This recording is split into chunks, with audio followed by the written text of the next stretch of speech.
สมมุตินี้เฮามาพบพ้อกับสาวคู่ตาเองเนาะเป็นสมมุติวิชาภาษาลาวสาวคู่จะมาพาหลานรู้จักสถานที่ต่างๆในหมู่บ้านเช่นโรงเรียนโรงหมอวัดห้องการและอื่นๆเนาะก่อนจะเข้าสู่บทเรียนสาวคู่จะพาหลานสร้างบรรยากาศด้วยการร้องเพลงก่อนเพลงนี้มีชื่อว่ากำปั้นมีตัดเจียเฮามาร้องพร้อมกันสาวคู่ตาเลยเอามือขึ้นมาประกอบท่าทางพร้อมกับเสียงเพลงเนาะพวกหลานกำปั้นมีตาเจียกำปั้นมีตาเจียมันจะเป็นหยังน้อ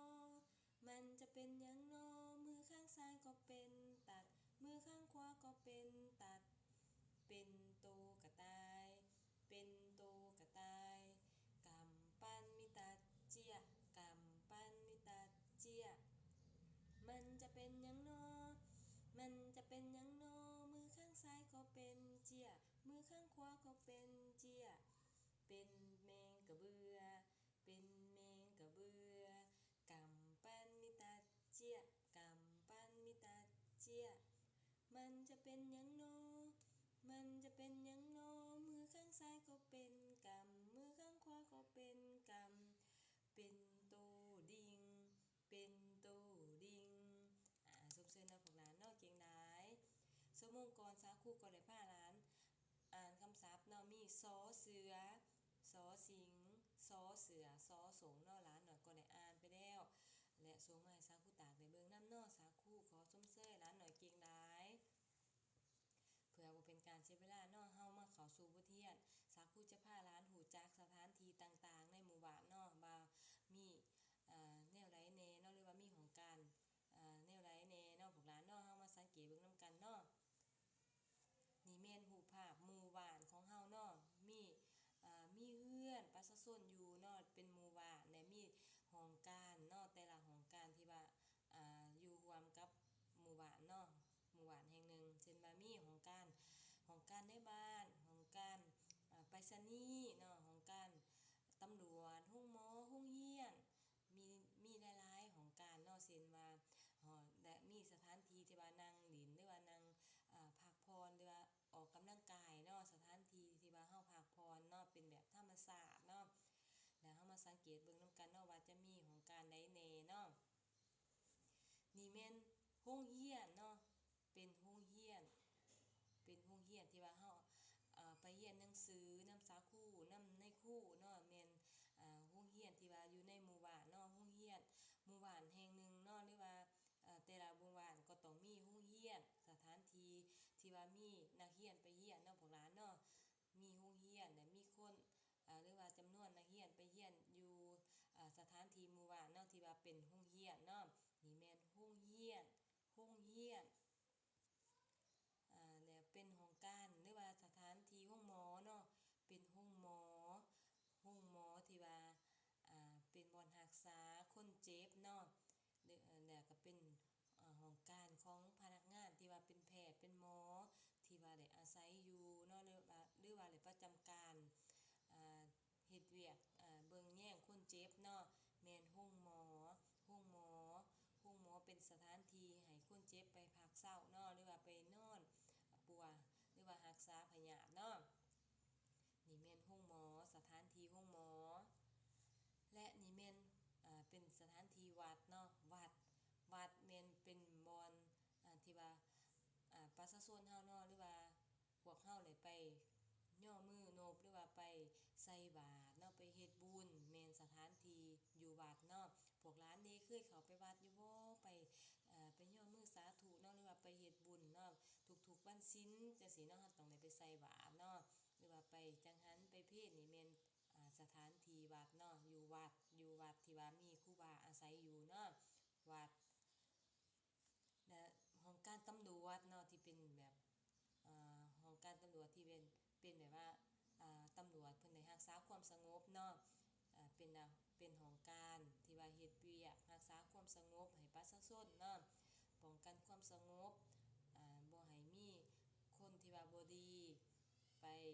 เฮ็ดแนวบ่ดีหรือว่าไปทำร้ายหรือไปตีกันเนาะก็ต้องแม่นตำรวจได้ไปรักษาความสงบหรือว่าความปลอดภัยเนาะแม่นห้องการนี่แม่นห้องการตำรวจที่ว่าเพิ่นได้ไปเฮ็ดเวียกเนาะได้อาศัยอยู่หรือว่าไปเฮ็ดเวียกเนาะ ของการตำรวจเนี่ยนี่แม่นของการไปรษณีย์เนาะไปรษณีย์แม่นการที่ว่าส่งสิ่งของหรือว่าส่งแบบเป็นจดหมายเนาะยกตัวอย่างเป็นจดหมายที่ว่าเอ่อที่ว่าคนที่ว่าอาศัยอยู่ทางใกล้ๆเนาะเช่นว่ามีลูกเนาะที่ว่ามีลูกมีหลานไปอาศัยอยู่เอ่อต่างประเทศเนาะหรือว่าห่างออกจากพ่อจากแม่เนาะแล้วก็มีความคิดฮอดคิดถึงกันก็ได้เขียนจดหมายเนาะได้ฝากส่งทางไปรษณีย์เนาะเพื่อกล่าวคำคิดฮอดคิดถึงพ่อถึงแม่เนาะยกตัวอย่างเนาะนี่แม่นไปรษณีย์ของการไปรษณีย์ที่ว่าส่งจดหมายหรือว่าส่งสิ่งของต่างๆเนาะแม่นของการไปรษณีย์และนี่แม่นสถานที่ที่ว่ามีคนที่ได้ไปย่างดินไปพักเศร้าเนาะเพื่อผ่อนคลายเนาะให้สุขภาพเฮาแข็งแรงหรือว่าสุขภาพจิตเฮาอยู่แบบว่าสดชื่นเนาะหรือว่ามีผ่อนคลายเนาะมีความสุขที่ได้ออกไปย่างดินหรือว่ามีธรรมศาสตร์เนาะให้เฮานั่งดินมีตังมีสถานที่ต่างๆเนาะมีต้นไม้เขียวสดงดงามเนาะแม่นสถานที่พักผ่อนของประชาชนเฮาเนาะหรือว่าของ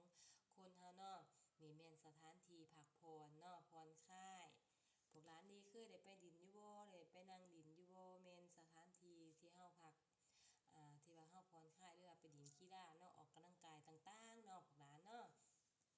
โดยแล้วเฮามาสังเกตเบิ่งรูปภาพ